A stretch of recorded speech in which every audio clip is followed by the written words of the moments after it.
Once, as a couple, you agree that you're not going to avoid difficult issues, and you decide that you're going to confront these issues. However, you must put reasonable limitations on the amount of time that you spend dealing with difficult issues.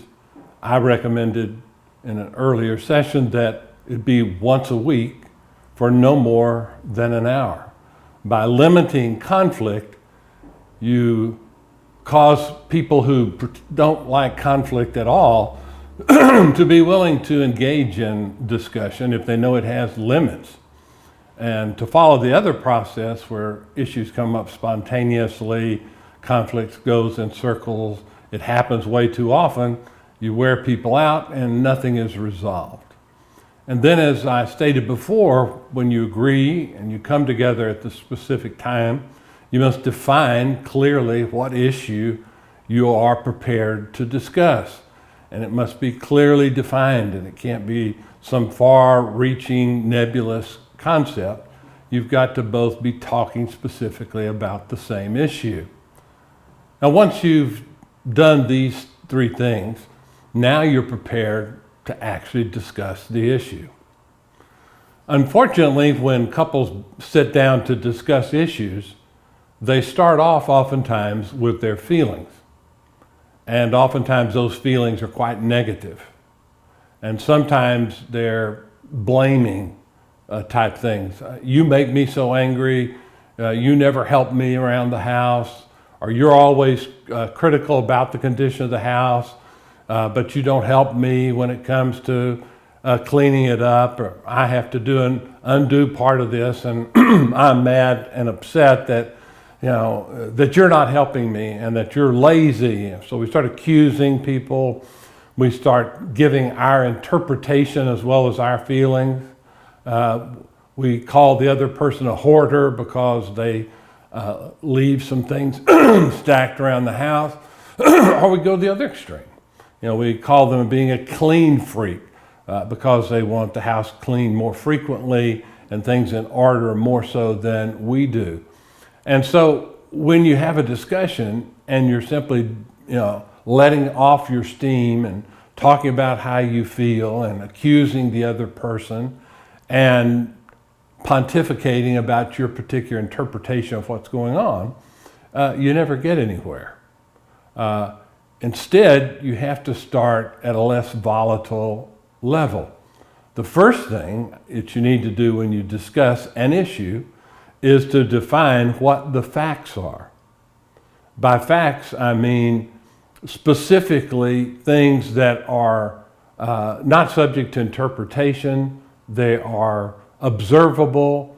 They are things that we can both agree on take place. For example, back to the cleaning of the house issue, exactly how often does one party engage in cleaning, and what specific things do they clean, and what are specific things that one party does not want to clean or doesn't want to clean as frequently. These are facts that are based on what's happened before. And so first you've got to agree on a set of facts.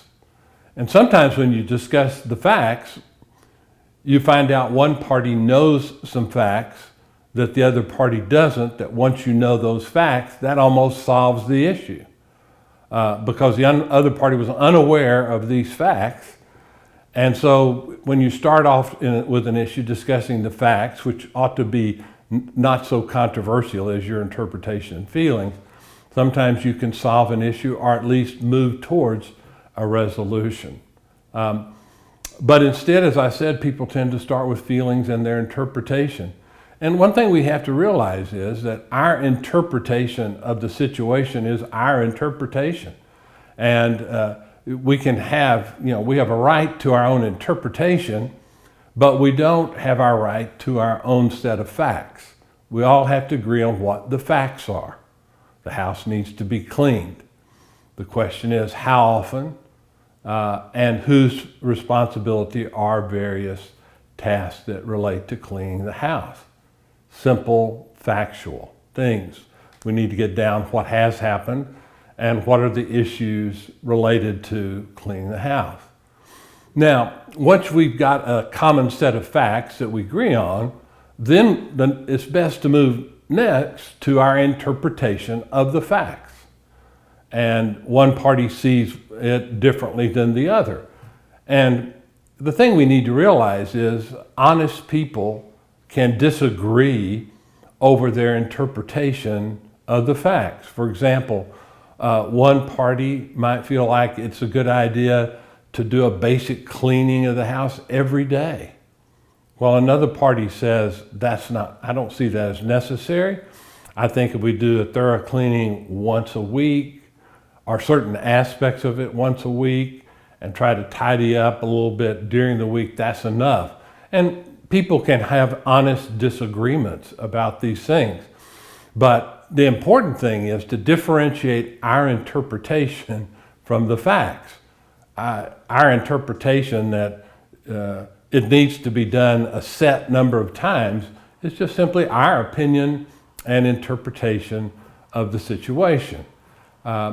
So we need to start out dividing these three: facts, interpretation, and feelings. Instead of, like most couples do, they throw all of these things out indiscriminately and don't separate the difference between the facts, their interpretation or opinion, and their feelings, as if they all are just simply one thing. And especially if you talk about your feelings, if you haven't discussed the facts and your interpretation of the facts, your feelings oftentimes make no sense to your partner. Only after they understand how you're interpreting the facts does it become clear to them why you might feel the way that you do.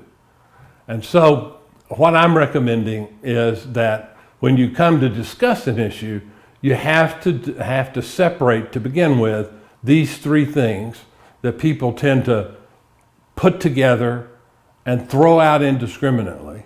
And that is facts, feelings, and your interpretation or opinion about the situation. So, best place to start are the facts and come to an agreement on what the facts are. Then let each person share their interpretation of those facts and their opinions about what should be done or should not be done, and when it should be done. And then finally get to our feelings, so that at the end when we share our feelings, they make sense to our partner, rather than us thinking, why are you so angry? Why are you so upset? I help clean the house, once a month, and for at least 30 minutes, why are you complaining? And of course, the other party thinking that the house needs to be cleaned daily for an hour at least. These two people are on totally different pages about what they think should be done.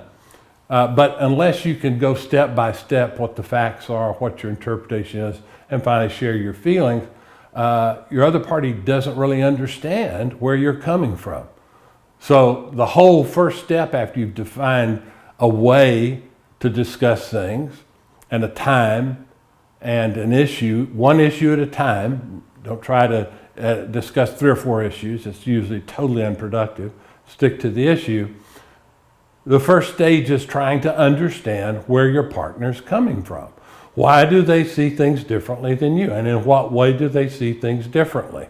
Until you can be an expert in what your partner thinks and how they feel, you really can't proceed to a resolution. But if you do, that's a real essential step in the right direction.